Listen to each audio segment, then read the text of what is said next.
Adopté en mars dernier, le plan d'appui à la filière automobile devient réalité dans les Yvelines.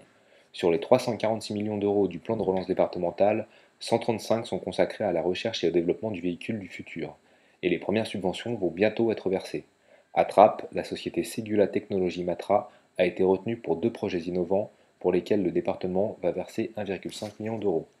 Alors Ségula Technologies Matra est la branche automobile en fait du groupe Ségula. Sur le site de Trappes, nous avons rassemblé l'ensemble de nos compétences de la région parisienne dans le domaine automobile.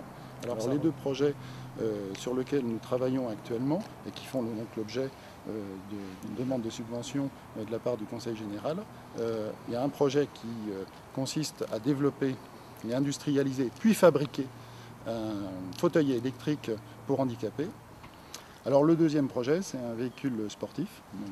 Donc là, c'est un véhicule très performant, ultra performant, qui a une vocation également grand public, dans le sens école de pilotage.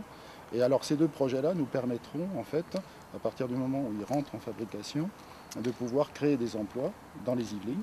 Et donc vous voyez que nous balayons très large, puisque grâce à travers ce soutien, c'est tout à la fois un véhicule de compétition, un monoplace monoplace de sportif, et en même temps un fauteuil électrique. Donc on est vraiment aux deux extrémités des possibilités. Et ce qui est très intéressant, c'est de voir que la recherche en matière de véhicules électriques a aidé au développement justement de ce fauteuil électrique. Et sans la recherche en amont, il n'y aurait pas pu avoir cette adaptation que vous avez fait.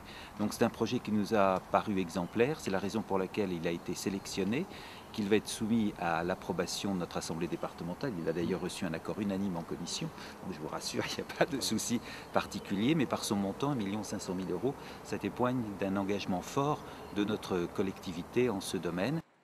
Cet engagement se concrétise aussi à travers l'appel à projet annoncé jeudi 22 octobre par Alain Schmitz après une visite au Technocentre Renault de Guyancourt. Nous annonçons un appel à projet pour le véhicule urbain en mettant une enveloppe de 3 millions d'euros pour différents projets, ce n'est pas que pour un projet bien entendu, pour qu'on puisse avoir demain un véhicule qui permette aux gens de se déplacer.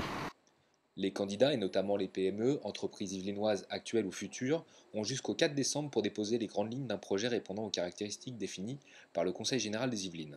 L'objectif est de créer un véhicule urbain innovant, écologique et économique.